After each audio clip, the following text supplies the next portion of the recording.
to yet another episode of One Take, and this time around also we are going to be focusing on elections. But not the Maharashtra or Jharkhand elections. We are going to be talking about American elections. Now you can always ask me these questions that what does it have to do with us, because I know we live in a global scenario where whatever events or developments take place across us around the world does have an impact on the domestic policy and the concerns and affects all of us. And certainly when it comes in America, Russia, these are the countries.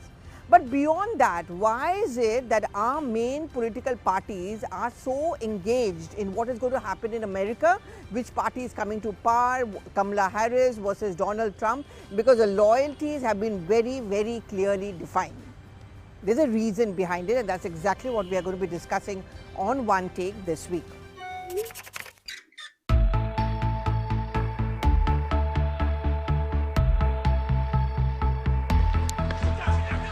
The perception, and if you look at the narrative, I'm just going to talk about an incident which took place a couple of months back, was on the assassination attempt on Donald Trump. Take a look at what happened. Of course, every political party over here condemned it because that's the right thing to do. You cannot condone or justify any assassination event. But it became a political issue because the BJP took a pot shot at the Congress party when the Congress said that, we know what an assassination means because we've lost our leaders like Indira Gandhi and Rajiv Gandhi to assassination, and therefore we can understand the concerns in America.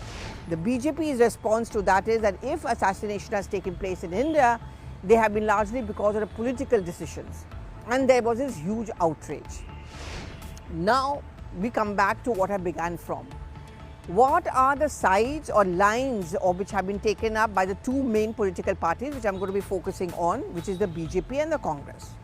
The perception which has developed is that Donald Trump is being supported by the BJP, ideologically, BJP supporters, and Kamala Harris' win is something which the Congress and the so-called left liberal parties over here are looking forward to. There's a history behind it.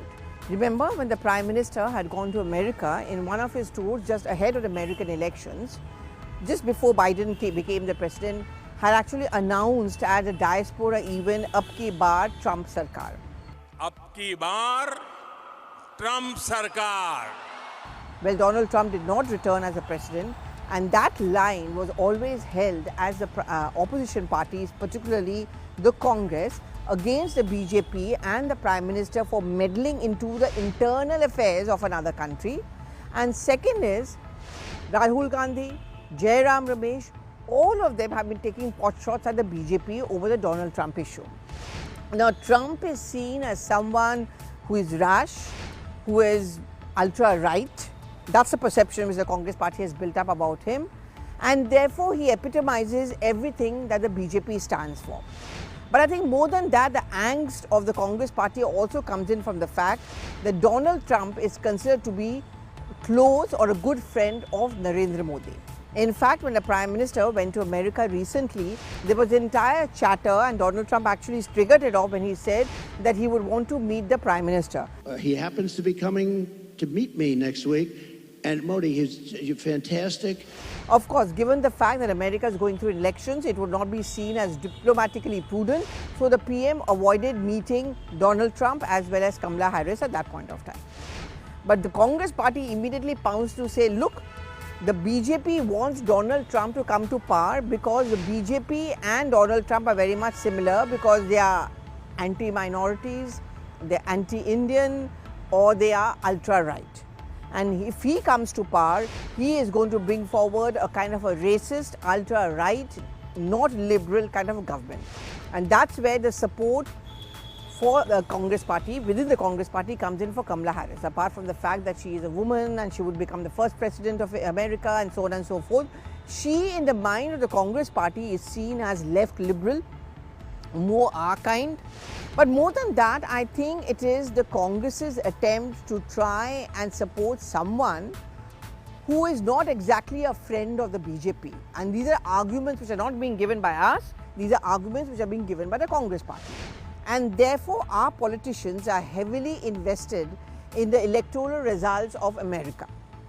But at the end of the day, whoever becomes the president doesn't really make much of a difference, or should not, to the BJP or Congress as a political party, because you know that's what diplomacy is all about. You have to do business with all of them, and therefore India would always want to have good equations with all the world leaders, especially as far as the American president is concerned.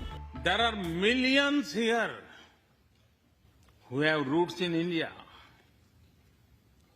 Some of them sit proudly in this chamber.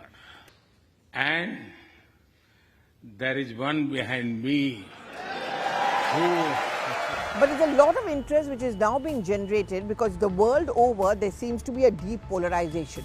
We're talking in the context of Russia versus Ukraine war, we are talking about what's happening in Gaza, Israel versus Iran and Iraq, and the political parties or the stand which has been taken by our political parties over here are also equally deeply divided.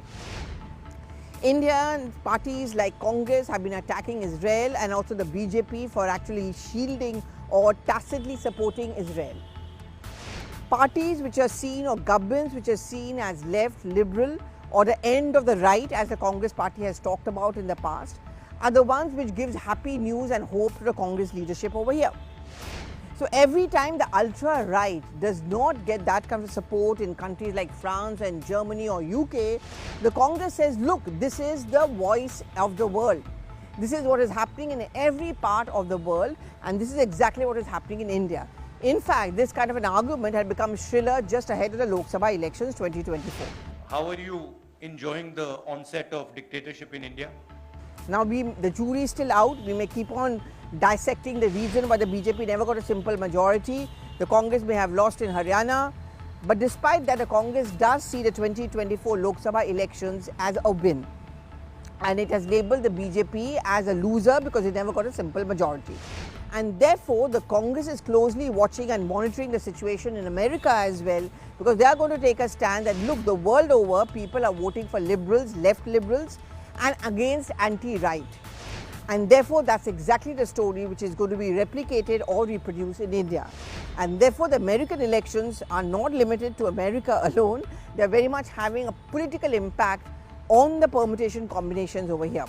I remember in one of the tweets, Jairam Ramesh had taken a pot shot at Donald Trump saying, Modi ka friend Donald Trump. That's the kind of narrative which is coming out. Every time Trump is making a mistake, he's being labelled off as a friend of Modi, and hence Modi is also to be blamed. Equally, on the other hand, Kamala Harris is someone who's being labelled as anti-development, anti-India, because she finds traction or support from many of the Congress leaders. But how do you see it? Do give in your reactions on the social media timeline. And should we really be affected by the political results of other countries? Or is that the way the global order has now become? Thank you so much for watching.